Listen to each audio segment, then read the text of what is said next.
तो ग्रुप 16 के एलिमेंट्स कौन कौन से हैं? सबसे पहले इसमें जो एलिमेंट्स इंक्लूड हैं वो हैं oxygen, sulphur, selenium, tellurium and polonium. इनकी इलेक्ट्रॉनिक कन्फिग्रेशन की बात करें तो ये भी चूँकि पी ब्लॉक एलिमेंट्स में से हैं तो इनके भी जो वैलेंस इलेक्ट्रॉन्स होते हैं वो भी पी सबशेल के अंदर ही आते हैं। अगर हम देखें ऑक्सीजन को तो ऑक्सीजन का एटॉमिक नंबर के लिहाज से इसका होता है 8, तो हाइड्रोजन हीलियम तक तो इलेक्ट्रॉनिक कन्फिग्रेशन वही होगी, मतलब 1s2 फिर 2s2 फिर 2p4, इस तरह से फिर 3p4 4p4 5p4 and 6p4, यानी इनके भी वैलेंस इलेक्ट्रॉन्स आएंगे पी सबशेल में ही, जिस वजह से इन्हें हम कंसीडर करते हैं पी ब्लॉक एलिमेंट्स में। बाकी वो जो डी और जिनके अंदर D and F orbital involve हो जाएगा वहाँ पे प्रॉपर्टीज़ पे थोड़ा बहुत इफेक्ट होगा, इसकी वजह से लाइक कहीं पे इनर्ट पेयर इफेक्ट वगैरह इन्वॉल्व हो जाएगा। तो एटॉमिक साइज़ की बात करें, एटॉमिक साइज़ यूजुअली हमें पता है जब पीरियोडिक टेबल में हम ऊपर से नीचे की तरफ मूव करते हैं तो इंक्रीज़ होता है। ग्रुप्स में इंक्रीज़ होने की रीज़न यही होती है कि नंबर ऑफ़ शेल्स जो होते हैं वो इंक्रीज़ हो रहे होते हैं, इस वजह से इनका एटॉमिक रेडियस जो है वो इंक्रीज़ होता है। It increases down the group as every time a new shell is added as we move down. If we compare size of group 16 element with group 15, then we see that group 16 is smaller due to increased nuclear charge. यानी group में जब आप ऊपर से नीचे आते हैं तब साइज़ इंक्रीज़ होता है शील्डिंग इफ़ेक्ट बढ़ने की वजह से, लेकिन जब आप पीरियड्स में मूव करते हैं तो पीरियड्स में मूव करते हुए जो एटॉमिक रेडियस होता है या एटॉमिक साइज़ जो होता है वो डिक्रीज़ होता है, क्योंकि न्यूक्लियर चार्ज इंक्रीज़ हो रहा होता है। तो इस तरह से अगर हम ग्रुप 15 और ग्रुप 16 को कंपेयर करें तो ग्रुप 15 पहले आता है, ग्रुप 16 बाद में आता है। तो जब हम पीरियड में मूव कर रहे होते हैं तो जाहिर सी बात है एटॉमिक साइज़ डिक्रीज़ हो रहा होता है। आयोनाइजेशन एनर्जी की बात करें तो आयोनाइजेशन एनर्जी यूजुअल ट्रेंड ये है कि जब हम ग्रुप में ऊपर से नीचे की तरफ आ रहे होते हैं आयोनाइजेशन एनर्जी डिक्रीज़ हो रही होती है, क्योंकि एटॉमिक साइज़ इंक्रीज़ होने से मेटेलिक करैक्टर बढ़ रहा होता है और इलेक्ट्रॉन का रिमूवल जो होता है वो ईजी हो रहा होता है। लेकिन अगर हम कंपेयर करें ग्रुप 15 और ग्रुप 16 की आयोनाइजेशन एनर्जीज़ को तो ग्रुप 16 की थोड़ी सी कम होती हैं। थोड़ी सी कम होने की रीज़न ये होती है कि ग्रुप 15 की को जब हमने डिस्कस किया था वहाँ पे हमने एक बात की थी कि ग्रुप 15 की स्टेबल इलेक्ट्रॉनिक कन्फिग्रेशन होती है वैलेंस, यानी उनके जो NS के अंदर मतलब S ऑर्बिटल के अंदर 2 इलेक्ट्रॉन्स आ रहे थे और P के अंदर 3 आ रहे थे, जिसका मतलब था P वहाँ पे हाफ फिल्ड था, और हाफ फिल्ड ऑर्बिटल या फुली फिल्ड ऑर्बिटल जो होते हैं वो ज़्यादा स्टेबल होते हैं। तो यही रीज़न है कि ग्रुप 15 की आयोनाइजेशन एनर्जीज़ जो हैं वो स्लाइट हायर होती हैं ग्रुप 16 की निस्बत। बाकी जनरल ट्रेंड ग्रुप और पीरियड में अगर हम देखें तो वो यही है कि ग्रुप्स में आयोनाइजेशन एनर्जी डिक्रीज़ हो रही होती है और पीरियड्स में इंक्रीज़ हो रही होती है, लेकिन ये 15 और 16 वाले एक्सेप्शन यहाँ पे माइंड में रखनी है। उसके बाद इलेक्ट्रोनेगेटिविटी की बात करें तो इलेक्ट्रोनेगेटिविटी जो होती है उसका जनरल ट्रेंड सेम वही है कि ग्रुप्स में ऊपर से नीचे आते हुए डिक्रीज़ हो रही होती है, वही एटॉमिक साइज़ इंक्रीज़ होने की वजह से, और पीरियड्स में इंक्रीज़ हो रही होती है। जो पीरियोडिक टेबल का सेकंड हाईएस्ट इलेक्ट्रोनेगेटिविटी रखने वाला एलिमेंट है वो इसी ग्रुप 16 के अंदर प्रेजेंट है। अगर हम बात करें सबसे हाईएस्ट इलेक्ट्रोनेगेटिविटी की तो वो होती है फ्लोरीन की, और सेकंड पे होती है ऑक्सीजन की, तो ऑक्सीजन इसी ग्रुप का फर्स्ट एलिमेंट है। इस लिहाज से मोस्ट इलेक्ट्रोनेगेटिविटी रखने वाले एलिमेंट्स में से जो सेकंड नंबर पे है वो इसी ग्रुप से बिलोंग करता है, और जनरल ट्रेंड वही है कि ग्रुप्स में ये डिक्रीज़ होगी इलेक्ट्रोनेगेटिविटी और पीरियड्स में इंक्रीज़ होगी। ऑक्सीडेशन स्टेट अपेरेंट चार्ज जो होता है उसकी बात करें तो जनरल ऑक्सीडेशन स्टेट जो इस ग्रुप की है वो है -2, क्योंकि आखिरी शेल में होते हैं 6 इलेक्ट्रॉन्स इनके, तो ऑब्वियसली 2 इलेक्ट्रॉन गेन करेंगे तो -2। लेकिन वेरिएबल ऑक्सीडेशन स्टेट्स भी होती हैं इनकी, ये +2 के ऑक्सीडेशन स्टेट में भी आपको मिलेंगे, ये +4 के ऑक्सीडेशन स्टेट में भी मिलेंगे, ये +6 के ऑक्सीडेशन स्टेट में भी मिलेंगे। -2 +2 तो चले यही है कि अगर आखिरी शेल में 2 इलेक्ट्रॉन की कमी है तो उसके लिहाज से, बाकी +4 ये तब शो करेंगे जब S ऑर्बिटल के जो इलेक्ट्रॉन्स हैं ये उनको बॉन्डिंग में इन्वॉल्व ना करें इनर्ट पेयर इफेक्ट की वजह से, और +6 की तब शो करेंगे जब वैलेंस शेल के जो सारे इलेक्ट्रॉन्स हैं 6 के 6 वो बॉन्डिंग में इन्वॉल्व हो जाते हैं, तो उस टाइम ये ऑक्सीडेशन स्टेट +6 के भी शो करेंगे। तो ये डिफरेंट ऑक्सीडेशन स्टेट हैं जो इस ग्रुप के एलिमेंट्स रखते हैं। ऑक्सीजन की बात करें तो ऑक्सीजन की जो यूजुअल ऑक्सीडेशन स्टेट है वो -2 होती है, कुछ केसेस हैं जहाँ पे ये +2 की फॉर्म में या +1 की फॉर्म में भी आपको मिलता है। लाइक आपके पास एक कंपाउंड है ऑक्सीफ्लोराइड है OF2, यहाँ पे अब दोनों ही इलेक्ट्रोनेगेटिविटी रखने वाले एलिमेंट हैं, तो हम नेगेटिव ऑक्सीडेशन स्टेट उसको असाइन करते हैं जिसकी इलेक्ट्रोनेगेटिविटी ज़्यादा हायर होती है। तो इन दोनों में से फ्लोरीन की ज़्यादा हाई है, तो फ्लोरीन की ऑक्सीडेशन स्टेट नेगेटिव में आ जाएगी, तो जाहिर सी बात है फिर ऑक्सीजन की पॉजिटिव हो जाएगी।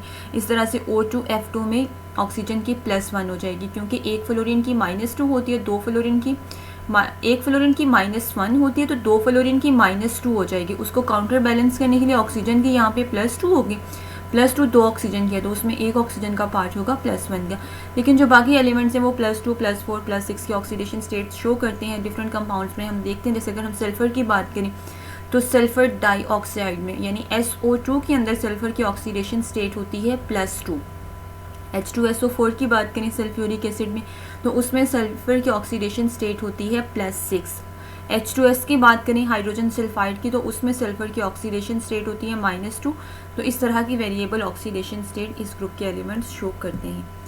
अब अगर हम इन सारी जनरल प्रॉपर्टीज़ को कंपेयर करें तो हमने जनरल में क्या कहा है कि एटॉमिक रेडियस जो है वो ग्रुप्स में इंक्रीज़ होगा, पीरियड्स में डिक्रीज़ होगा। इलेक्ट्रोनेगेटिविटी जो है वो डिक्रीज़ होती है, कम होती है ग्रुप्स में और इंक्रीज़ होती है पीरियड्स में।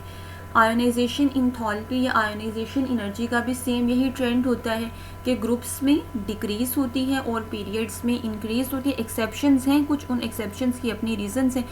उसके बाद है इलेक्ट्रॉन अफिनिटी, उसका भी सेम या वही ट्रेंड होता है जो आयोनाइजेशन इंथॉल्पी का होता है कि ग्रुप्स में डिक्रीज़ होती है और पीरियड्स में इंक्रीज़ होती है। मेल्टिंग बॉइलिंग पॉइंट जो है वो डाउन द ग्रुप जब आप मूव कर रहे होते हैं वो इंक्रीज़ होते हैं। पेकुलर बिहेवियर्स ऑफ ऑक्सीजन की बात करें तो हर ग्रुप के फर्स्ट एलिमेंट की तरह यहाँ पे ऑक्सीजन भी कुछ एनोमलस बिहेवियर्स शो करता है अपने स्मॉल साइज़ की वजह से, अपने हाई आयोनाइजेशन एनर्जी की वजह से। इसमें भी वैकेंट डी ऑर्बिटल प्रेजेंट नहीं होता और ये इलेक्ट्रोनेगेटिव एलिमेंट भी है अपने बाकी फैमिली मेम्बर्स की निस्बत। Electron gain enthalpy, electron gain enthalpy या जिसे हम इलेक्ट्रॉन अफिनिटी भी कहते हैं, अलॉन्ग पीरियड जब हम मूव करते हैं तो हमें पता है कि इलेक्ट्रॉन अफिनिटी जो होती है पीरियड्स में इंक्रीज़ होती है जबकि ग्रुप्स में डिक्रीज़ होती है। अब अगर हम इस ट्रेंड को माइंड में रखें तो हमारे पास जो जनरल ट्रेंड इस ग्रुप का आना चाहिए वो ये आना चाहिए कि ऑक्सीजन की इलेक्ट्रॉन अफिनिटी या इलेक्ट्रॉन गेन इंथॉल्पी सबसे ज़्यादा होनी चाहिए, फिर सल्फर की, फिर सेलेनियम की, फिर टेलोरियम की। लेकिन ये ठीक नहीं होता। यहाँ पे एक्सेप्शन ये है कि ऑक्सीजन की जो इलेक्ट्रॉन अफिनिटी या इलेक्ट्रॉन गेन इंथॉल्पी होती है वो कम होती है और सल्फ़र की ज़्यादा होती है, बाकी ट्रेंड नॉर्मल वाला है। तो ऐसा इसलिए होता है कि ऑक्सीजन जो है इसका साइज़ होता है स्मॉल। पहले शेल के अंदर 2 इलेक्ट्रॉन्स हैं, अगले के अंदर 6 हैं। अब अगर इसी सेकंड शेल के अंदर आप 2 मज़ीद इलेक्ट्रॉन्स को ऐड करेंगे तो स्मॉल साइज़ की वजह से इस सेकंड शेल के अंदर रिपल्जन जो है वो काफ़ी ज़्यादा हो जाती है। इस वजह से इसकी इलेक्ट्रॉन अफिनिटी ज़रा कम हो जाती है। जबकि अगर हम सल्फ़र की बात करें तो सल्फ़र के जो इलेक्ट्रॉन्स ने ऐड होना है वो थर्ड शेल में होना है, तो थर्ड का साइज़ क्वाइट लार्जर होता है सेकंड की निस्बत। तो इस वजह से थर्ड शेल के अंदर इलेक्ट्रॉन्स को ज़रा कम रिपल्जन फेस करना पड़ती है, इसलिए उसकी इलेक्ट्रॉन अफिनिटी जो है वो थोड़ी सी ज़्यादा हो जाती है। इसके अलावा ऑक्सीजन जो है वो गैशियस फॉर्म में है जबकि बाकी इस ग्रुप के एलिमेंट्स जो हैं वो ज़्यादातर सॉलिड फॉर्म में आपको मिलते हैं। ऑक्सीजन डायटॉमिक फॉर्म में मिलता है, बाकी ज़्यादातर आपको पॉलीएटॉमिक फॉर्म में मिलते हैं। ऑक्सीजन पैरामैग्नेटिक कैरेक्टर रखता है जबकि बाकी ज़्यादातर जो है इस ग्रुप में वो डायमैग्नेटिक है। पैरामैग्नेटिक डायमैग्नेटिक की बात हम पहले भी कर चुके हैं कि जिनको मैग्नेटिक फील्ड अट्रैक्ट करती है वो पैरामैग्नेटिक सब्सटेंसेस होती हैं, जिनको रिपेल करती है वो डायमैग्नेटिक होती हैं। और पैरामैग्नेटिज्म के लिए अनपेयर्ड इलेक्ट्रॉन का होना ज़रूरी होता है। उसके बाद है अगर हम हाइड्रोजन की बात करें तो जब हाइड्रोजन कंबाइन होता है ऑक्सीजन के साथ तो हाइड्राइड्स की फॉर्मेशन होती है। अब चूँकि यहाँ पे ऑक्सीजन की इलेक्ट्रोनेगेटिविटी हाई होती है और हाइड्रोजन की काफ़ी कम होती है तो इसमें पोलर कैरेक्टर इंड्यूस हो जाता है जिस वजह से इसमें हाइड्रोजन बॉन्डिंग की भी एबिलिटी होती है। ऑक्सीजन जो है वो पाई बॉन्ड बी बनाता है। ऑक्सीजन डायटॉमिक फॉर्म में भी इसमें डबल कोवेलेंट बॉन्ड होता है तो उस केस में भी एक सिग्मा बॉन्ड है तो दूसरा पाई। अब इसका साइज़ होता है वो ज़रा स्मॉल होता है। स्मॉल साइज़ की वजह से जहाँ यहाँ पे जो ओवरलैप होता है वो काफ़ी इफ़ेक्टिव हो जाता है, इसलिए बॉन्ड ज़रा स्ट्रॉन्ग हो जाता है। इसका उसके बाद ऑक्सीडेशन स्टेट की बात करें तो ऑक्सीजन जो है वो -2 की या +2 की इक्का दुक्का केसेस में जब वो फ्लोरीन वगैरह के साथ अटैच होता है शो करते हैं, जबकि बाकी ग्रुप मेंबर्स +2 +6 वगैरह के ऑक्सीडेशन स्टेट्स भी शो करते हैं। ऑक्सीजन जो है वो आयोनिक कंपाउंड फॉर्मेशन की एबिलिटी भी रखता है जब ये कंबाइन होता है मेनली मेटल्स के साथ। इस फैमिली को, जो ऑक्सीजन फैमिली है, इस ग्रुप को एज अ होल कैल्कोजेंस भी कहा जाता है, जिसका मतलब होता है और फॉर्मिंग के। ज़्यादातर जो इस ग्रुप के एलिमेंट्स हैं वो आपको डिफरेंट ओर्स के फॉर्म में भी मिलते हैं। लाइक एल्यूमिनियम की और होती है बॉक्साइड, उसके अंदर Al2O3 उसका फार्मूला होता है, मतलब एल्यूमिनियम ऑक्साइड होता है, तो ऑक्सीजन जो है वहाँ पे अटैच है। इस तरह से लेड की ओर होती है गैलिना, जिसे लेड सल्फाइड भी बोलते हैं। सीना बार मरकरी की ओर होती है, जिंक ब्लेंड जिंक की होती है। तो इन ओर्स के अंदर जो है इस ग्रुप के एलिमेंट्स भी प्रेजेंट होते हैं, तो इस वजह से इन्हें कैल्कोजेंस या ओर फॉर्मर्स भी कहा जाते हैं।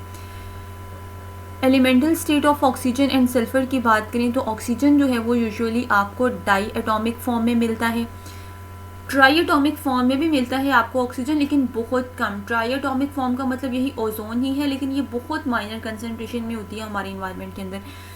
ऑक्सीजन यूजुअली केसेस में जो हमें मिलता है वो डायटोमिक फॉर्म में होता है, जबकि सल्फर जो है S8 की फॉर्म में आपको मिलता है। एक बड़ा स्पेशल सा रिंग होता है सल्फर का, क्राउन लाइक स्ट्रक्चर, इस तरह से ये अरेंज होता है। तो ऑक्सीजन जो है इसके अंदर पाई बॉन्ड की फॉर्मेशन हो जाती है, इफेक्टिव ओवरलैप हो जाता है साइज स्मॉल होने की वजह से, लेकिन सल्फर के अंदर ऐसा नहीं होता। तो इस वजह से सल्फर जो है वो आपको सॉलिड फॉर्म में मिलता है, जबकि ऑक्सीजन जो है वो गैशियस फॉर्म में भी मिल जाती है।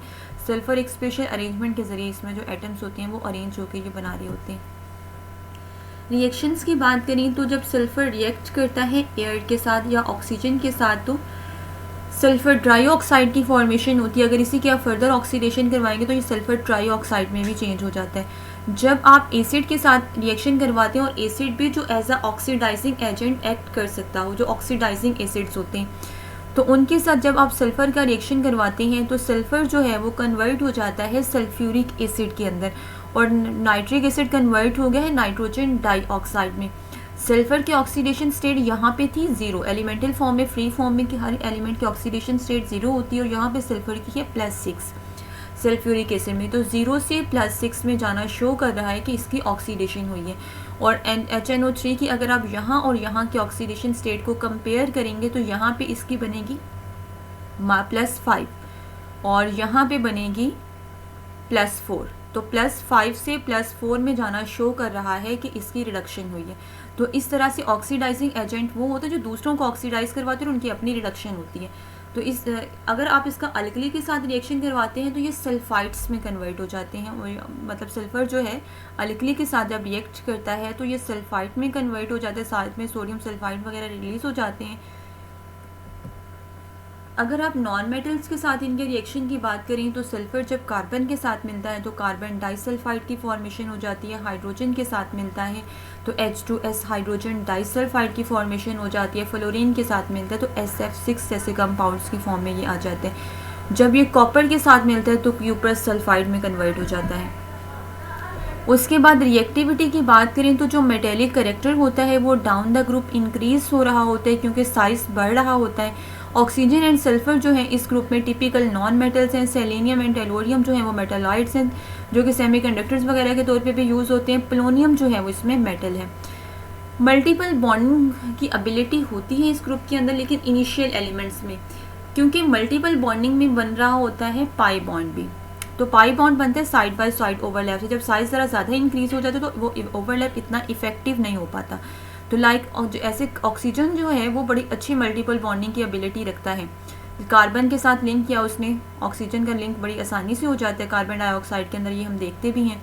अगर आप सल्फर का करवाएंगे तो सल्फर का भी मॉडरेटली स्टेबल कंपाउंड बन जाएगा, लेकिन अगर आप लार्जर कंपाउंड्स की तरफ टेलोरियम वगैरह की तरफ जाएंगे तो वो इस तरह से मल्टीपल बॉन्डिंग के जरिए नहीं जुड़ेंगे कार्बन के साथ। हाइड्रोजन के साथ रिएक्शन की बात करें तो हाइड्राइड्स फॉर्मेशन होती है। इस ग्रुप के एलिमेंट्स हाइड्राइड फॉर्मेशन भी करते हैं जब वो हाइड्रोजन के साथ मिलते हैं। लाइक ऑक्सीजन का जो हाइड्राइड होता है वो वाटर होता है, सल्फ़र का जो हाइड्राइड होता है वो हाइड्रोजन सल्फाइड होता है, हाइड्रोजन सेलेनाइड सेलेनियम का, टेलोरियम का हाइड्रोजन टेलोराइड। तो ये कंपाउंड जब इस ग्रुप के एलिमेंट्स मिलते हैं हाइड्रोजन के साथ तो हाइड्राइड्स की फॉर्मेशन होती है। और हाइड्राइड के अंदर यहाँ पे जो आपको हाइब्रिडाइजेशन देखने को मिलती है वो sp3 होती है, क्योंकि हाइड्रोजन जो है वो पाई बॉन्ड के जरिए तो नहीं लिंक कर सकता, हाइड्रोजन के पास सिर्फ s ऑर्बिटल होता है और s जो है वो हमेशा सिग्मा बॉन्ड के जरिए ही लिंक करता है। तो ये आप लोगों ने हाइब्रिडाइजेशन MCQs के लिए भी माइंड में रखनी है। बाकी जो है बॉन्ड एंगल वगैरह वो डिपेंड लॉन पेयर्स पे भी कर रहा होता है कि लॉन पेयर्स की वजह से लॉन पेयर ने ज़्यादा जगह ऑक्यूपाई करना होता है, जिसकी वजह से बॉन्ड पेयर जो है वो एक दूसरे के ज़रा करीब हो जाते हैं। तो ये बातें वैसे हम उनके अंदर भी पढ़ेंगे जब आप डिफरेंट थियरीज को डिस्कस करोगे, वेस्पर VBT वगैरह। फॉर्मेशन ऑफ हेलाइट्स की बात करें तो ग्रुप 16 के एलिमेंट हेलाइट फॉर्मेशन भी करते हैं, यानी जब ग्रुप 16 के एलिमेंट ग्रुप 17 के एलिमेंट के साथ कंबाइन होते हैं तो जो रिजल्टिंग कंपाउंड्स बनते हैं वो हेलाइट्स होते हैं, क्योंकि ग्रुप 17 जो है वो हेलोजन्स का है। तो जैसे आपके पास है मशहूर ज़माना कंपाउंड OF2 ऑक्सीफ्लोराइड्स जिन्हें हम बोलते हैं, तो आप देखें यहाँ पे ऑक्सीजन जो है वो ग्रुप 16 से है और फ्लोरीन जो है वो ग्रुप 17 से है, हेलोजन से। तो इन कंपाउंड्स को हम बोलते हैं हेलाइट्स। जो हेलाइट्स इस ग्रुप के एलिमेंट्स बनाते हैं वो डिफरेंट है, ये मोनो हेलाइट्स भी बनाते हैं, डाई हेलाइट्स भी बनाते हैं, टेट्रा हेलाइट्स भी बनाते हैं, हेक्सा हेलाइट्स भी बनाते हैं, जैसे SF6 हेक्सा हेलाइट। तो मोनो हेलाइट जो है M का मतलब यहाँ पे इस ग्रुप का कोई भी आप एलिमेंट ले लें और X यहाँ पे हेलोजन की इंडिकेशन है। तो M2X2, MX2, MX4, MX6। M2X2 का मतलब है कि एक हेलोजन के साथ एक इस ग्रुप का एलिमेंट अटैच होगा, यानी ये मोनो हेलाइट्स होंगे। दूसरा यहाँ पे हमारे पास दो इस ग्रुप के एलिमेंट और उसके साथ दो हेलोजन्स हैं, इस लिहाज से ये मोनो बन रहा है कि मतलब एक के साथ एक होगा। डाई हेलाइट की बात करें तो वहाँ पे एक एलिमेंट के साथ दो हेलोजन के एटम अटैच होंगे। टेट्रा में 4 हेलोजन होंगे और हेक्सा में 6 जो है एटम वो हेलोजन के अटैच होंगे। ऑक्साइड्स की बात करें तो ग्रुप 16 के एलिमेंट जो हैं वो ऑक्साइड फॉर्मेशन भी करते हैं। अब ऑक्साइड का मतलब है उन्होंने ऑक्सीजन के साथ लिंक करना है, ऑक्सीजन इसी ग्रुप का अपना ही मेंबर है, तो ये मोनो ऑक्साइड्स की फॉर्मेशन भी करते हैं, ये डाइऑक्साइड्स की फॉर्मेशन भी करते हैं, ये ट्राई ऑक्साइड्स की फॉर्मेशन भी करते हैं। जैसे सल्फ़र का हमने ऊपर देखा कि सल्फ़र डाइऑक्साइड भी बनता है, सल्फ़र ट्राईऑक्साइड भी बनता है। इस तरह से कुछ इस ग्रुप के एलिमेंट मोनो ऑक्साइड्स की फॉर्मेशन भी करते हैं, लेकिन सेलेनियम के अलावा। सेलेनियम यहाँ पे एक्सेप्शन है, वो आपने याद रखना है कि सेलेनियम मोनो ऑक्साइड्स की फॉर्मेशन में पार्टिसिपेट नहीं करता। बाकी डाई हेलाइट ट्राई हेलाइट्स भी इस ग्रुप के एलिमेंट्स बनाते हैं। डाई ऑक्सीजन, ऑक्सीजन जो मोस्टली हमें मिलता है वो डाई एटॉमिक फॉर्म में ही मिलता है, ऑक्सीजन गैशियस फॉर्म में भी जो हमें मिलता है वो भी डाई एटॉमिक फॉर्म में होता है, यानी ये ऐसा मॉलिक्यूल होता है जिसमें दो एटम जुड़ के रह रहे होते हैं। मशहूर ज़माना प्रोसेस है फोटोसिंथेसिस का, जिसमें कार्बन डाइऑक्साइड और वाटर कंबाइन होते हैं। लाइट की प्रेजेंस में प्लांट के अंदर जो स्पेसिफिक एंजाइम होते हैं, क्लोरोफिल वगैरह की प्रेजेंस में ग्लूकोज जो कि प्लांट की फूड होती है ये बनती है, साथ में ऑक्सीजन जो रिलीज़ होती है और वाटर बनता है। तो यही ऑक्सीजन जो है फिर हम यूज़ कर रहे होते हैं रिस्पायरेटरी पर्पसेस के लिए। प्रिपरेशन ऑफ फोटो की बात करें वो तो था एक नेचुरल प्रोसेस जो प्लांट्स में हो रहा है। उसके अलावा अगर आप लैब में बनाना चाहते हैं ऑक्सीजन को तो आप थर्मल डिकम्पोजिशन से बना सकते हैं ऑक्सीजन रिच कंपाउंड्स की। जो ऑक्सीजन रिच कंपाउंड्स हैं ऐसे कंपाउंड जिनमें ऑक्सीजन काफ़ी ज़्यादा होती है, अगर उनको आप थर्मली डिकम्पोज करवाएं किसी सूटेबल कैटलिस्ट की प्रेजेंस में, और जो कैटलिस्ट हम मोस्टली केसेस में यूज़ करते हैं वो मैंगनीज डाइऑक्साइड MnO2 लेते हैं। लाइक पोटाशियम क्लोरेट है आपके पास, अगर आप थर्मली इसको डिकम्पोज करवाते हैं MnO2 के प्रेजेंस में तो यहाँ से आपको ऑक्सीजन मिल जाती है और पोटाशियम क्लोराइड अलग हो जाता है। पोटाशियम नाइट्रेट है, अगर आप उसको थर्मली डिकम्पोज करवाते हैं तो वो पोटाशियम नाइट्राइट में कन्वर्ट हो जाता है और साथ में ऑक्सीजन जो है वो रिलीज़ हो जाती है। और ये मैंगनीज डाइऑक्साइड जो है वो पोटाशियम परमैंगनेट से आप ले सकते हैं उसके थर्मल डिकम्पोजिशन करवा के। प्रॉपर्टीज़ ऑफ ऑक्सीजन की बात करें तो ऑक्सीजन जो है वो कलरलेस गैस है, विदाउट स्मेल और टेस्ट। ये एयर की निस्बत स्लाइट हैवियर होती है, थोड़ी सी इसकी डेंसिटी ज़्यादा होती है, पानी के अंदर सेपरेंटली सॉल्युबल होती है। इसको लिक्विफाई करना डिफ़िकल्ट होता है लेकिन कर सकते हैं। और इसका जो बॉइलिंग पॉइंट है वो 90.2 केल्विन होता है। जब आप इसको लिक्विफाई करते हैं तो इसका जो कलर होता है वो पेल ब्लू सा होता है और ये मैग्नेटिक प्रॉपर्टीज़ फिर भी रखती हैं। जब आप टेम्परेचर को और ज़्यादा कम कर देते हैं तो फिर आप इसको सॉलिडिफाई भी कर सकते हैं और सॉलिड फॉर्म के बाद जब आप इसको मेल्ट करते हैं तो इसका मेल्टिंग पॉइंट जो होता है वो 54.4 केल्विन होता है। उसके बाद कुछ रिएक्शंस की बात करें तो मेटल्स के साथ रिएक्शन ऑक्सीजन का, ये बात हम एस ब्लॉक एलिमेंट्स में जब हमने मेटल्स को alkali metal alkaline earth metal को डिस्कस किया था वहाँ पे ये बात हम पढ़ चुके हैं कि जब alkali alkaline earth metals oxygen के साथ कंबाइन होती हैं तो ऑक्साइड्स की फॉर्मेशन होती है। फिर वहाँ पे हमने फर्दर भी इसको कहा था कि ये ऑक्साइड्स नॉर्मल भी हो सकते हैं, पर ऑक्साइड्स भी हो सकते हैं, सुपर ऑक्साइड्स भी हो सकते हैं। तो जब ऑक्सीजन जो है वो मेटल्स के साथ कंबाइन करता है तो ऑक्साइड्स की फॉर्मेशन होती है।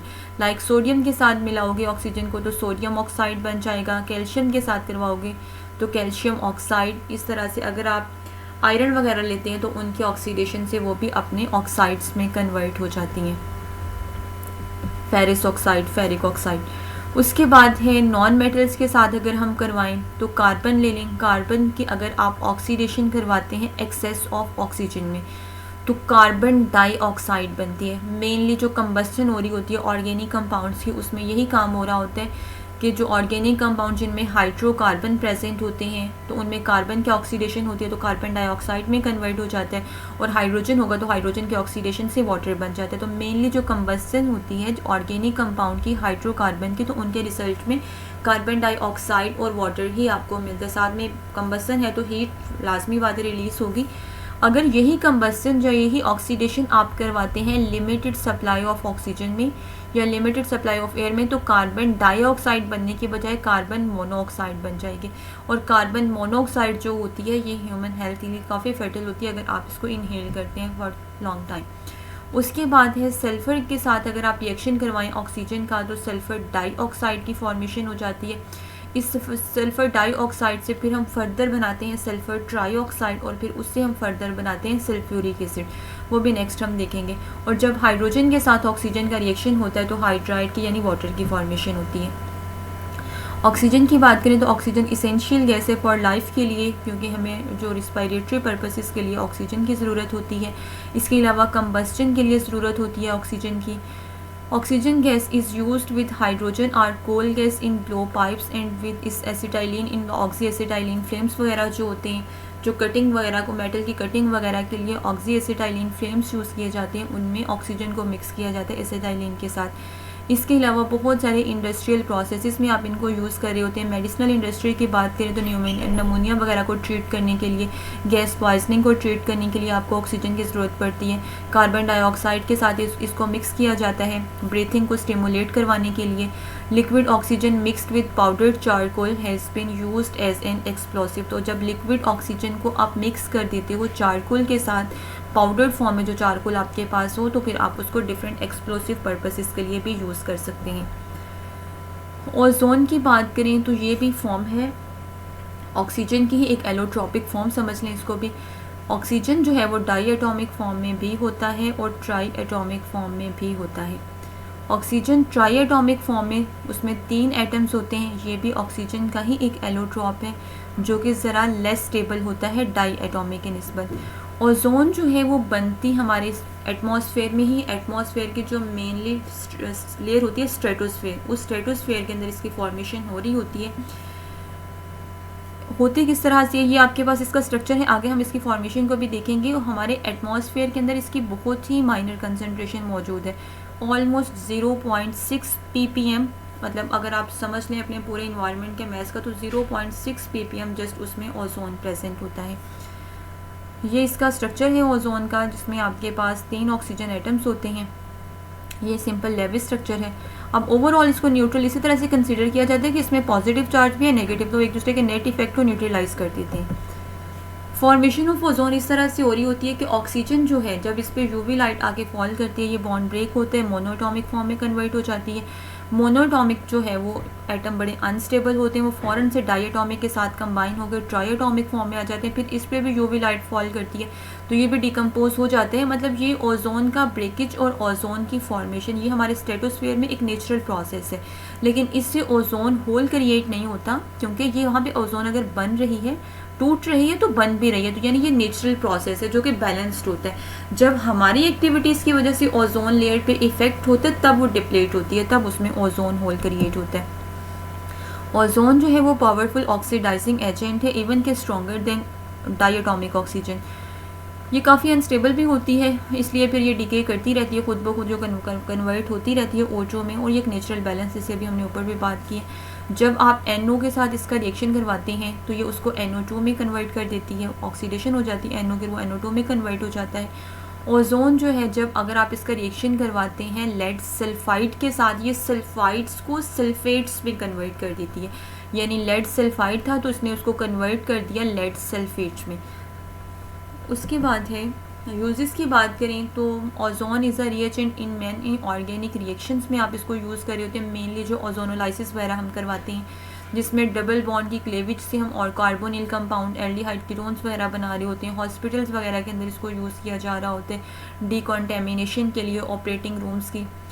उसके बाद है ozone is used as an alternative to chlorine और chlorine dioxide in the bleaching of wood pulp. ये वुड पल्प की ब्लीचिंग में जहाँ पहले क्लोरीन डाइऑक्साइड्स वगैरह यूज़ होते थे, अब उनके अल्टरनेटिव के तौर पे ओजोन को यूज़ किया जा रहा है, ज़्यादा सेफ है उससे। इसके अलावा it is often used in conjunction with oxygen and hydrogen peroxide to eliminate the need for chlorine containing compound, यानी क्लोरीन कंटेनिंग कंपाउंड की रिप्लेसमेंट के तौर पे आजकल हम ओजोन वाले कंपाउंड्स को भी यूज़ कर रहे हैं। डिटॉक्सीफाई साइनाइड वेस्ट वगैरह को अगर आप डिटॉक्सीफाई करना चाहते हैं तो उसके लिए भी ओजोन को यूज़ किया जाता है। सल्फ़र की बात करें तो सल्फ़र के डिफरेंट ओर्स हैं, pyrites, blende, cinnabar, galena, gypsum, Epsom, borides, Glauber salt वगैरह। तो ये सारे तकरीबन इनमें से काफ़ी सारे हमने डिफरेंट ओर्स की फॉर्म में पढ़े भी हैं, ग्लोबल सॉल्ट, इप्सम, जिप्सम, ये हम पढ़ चुके हैं पीछे भी। तो ये डिफरेंट कंपाउंड्स हैं जिनके अंदर, ये डिफरेंट ओर्स कहने जिनके अंदर सल्फ़र प्रेजेंट है। यही वजह होती है कि इन ओर्स में प्रेजेंस की वजह से इन्हें कैल्कोजेंस भी कहा जाता है। एलोट्रॉप्स की बात करें तो सल्फ़र 2-3 एलोट्रॉपिक फॉर्म्स में आपको मिलता है, रोम्बिक फॉर्म में भी मिलता है, मोनोक्लिनिक फॉर्म में भी मिलता है, प्लास्टिक फॉर्म में भी मिलता है।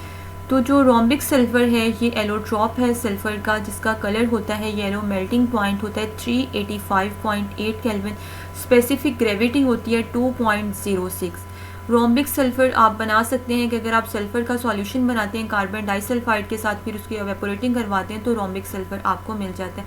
वाटर के अंदर सल्फ़र मेनली इनसॉल्युबल होता है, लेकिन ये ऑर्गेनिक सॉल्वेंट्स वगैरह जैसे बेंजीन, अल्कोहल, ईथर वगैरह के अंदर हल हो जाते हैं, और कार्बन डाइसल्फाइड के साथ इसकी अफिनिटी काफ़ी अच्छी होती है। इसकी जो शेप होती है वो ऑक्टाहेड्रल होती है।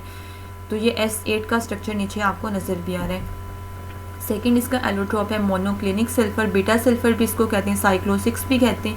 इसका जो मेल्टिंग पॉइंट होता है वो 393 केल्विन होता है, स्पेसिफिक ग्रेविटी 1.98 होती है। ये भी कार्बन डाइसल्फाइड के अंदर सॉल्युबल होता है। इसका ये स्ट्रक्चर B वाले में आपको नज़र भी आ रहा है, S6। उसके बाद है एलोट्रॉप्स में थर्ड प्लास्टिक, जिसको गैमा सल्फ़र भी कहा जाता है। ये साइक्लिक फॉर्म में आपको मिलता है, और जब आप इसको हीट करते हैं तो फिर ये डिफरेंट लीनियर पॉलीमर्स की फॉर्म में भी आ जाता है, रबर वगैरह की फॉर्मेशन में इसको अक्सर यूज़ भी किया जाता है। उसके बाद है सल्फ़र डाइऑक्साइड। सल्फ़र डाइऑक्साइड आप बना सकते हैं अगर आप सल्फ़र की ऑक्सीडेशन करवाते हैं तो यहाँ से सल्फ़र डाइऑक्साइड आपको मिल जाएगा। इंडस्ट्रियल लेवल पे अगर हमने इसको प्रोड्यूस करवाना हो तो हम आयरन सल्फाइड लेते हैं, उसकी ऑक्सीडेशन करवाते हैं तो वो आयरन ऑक्साइड में कन्वर्ट हो जाता है, साथ में सल्फ़र डाइऑक्साइड जो है वो अलग हो जाती है। लेबॉर्ट्री के अंदर अगर आप इसको बनाना चाहें तो आप कॉपर का रिएक्शन करवा लें सल्फ्यूरिक एसिड के साथ, तो क्यूप्रस सल्फाइड अलग हो जाएगा, तो इसके साथ साथ आपको सल्फ़र डाइऑक्साइड यहाँ से भी मिल जाता है। फिज़िकल प्रॉपर्टीज़ की बात करें तो ये भी कलरलेस गैस है, इसकी स्मेल ज़रा पंजेंट सी होती है, चुभने वाली होती है।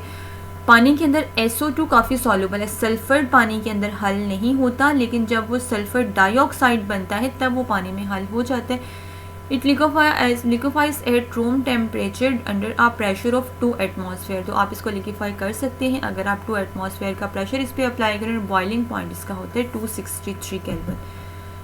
सल्फ़र डाइऑक्साइड एक अच्छा रिड्यूसिंग एजेंट है, इसको ब्लीचिंग पर्पस के लिए फ्यूमिगेंट के तौर पे, फूड प्रिजर्वेटिव के तौर पे यूज़ किया जाता है।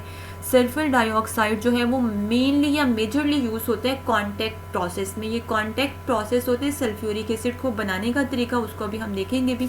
इसके अलावा ब्लीचिंग पर्पसेस के लिए वूल, स्ट्रॉ वगैरह को या डिसइंफेक्टेंट के तौर पे भी हम सल्फ़र डाइऑक्साइड को यूज़ करते हैं। लिक्विड सल्फ़र डाइऑक्साइड जो है उसे हम प्योरीफाइंग पेट्रोलियम प्रोडक्ट्स में यूज़ करते हैं।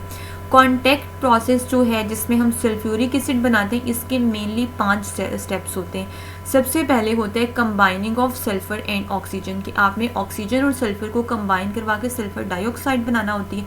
फिर उसको प्योरीफाई किया जाता है प्योरीफिकेशन यूनिट के अंदर, उसके अंदर डिफरेंट कंपाउंड्स को प्योरीफाई करते हैं, इम्प्योरिटीज़ वगैरह को एब्जॉर्ब कर लेते हैं। उसके बाद आपने उसी सल्फ़र डाइऑक्साइड के अंदर फर्दर ऑक्सीजन को ऐड करके उसकी ऑक्सीडेशन करवा के उसको सल्फ़र ट्राइऑक्साइड में कन्वर्ट करवाना होता है। ये प्रोसेस भी कैटलिस्ट के प्रेजेंस में होता है। मेनली हम जो कैटलिस्ट यूज़ करते हैं वो वेनेडियम पेंटाऑक्साइड होता है यहाँ पे। फिर सल्फ़र ट्राइऑक्साइड जो बनता है उसको हम सल्फ्यूरिक एसिड में ही ऐड करके ऑलियम की फॉर्मेशन करवाते हैं।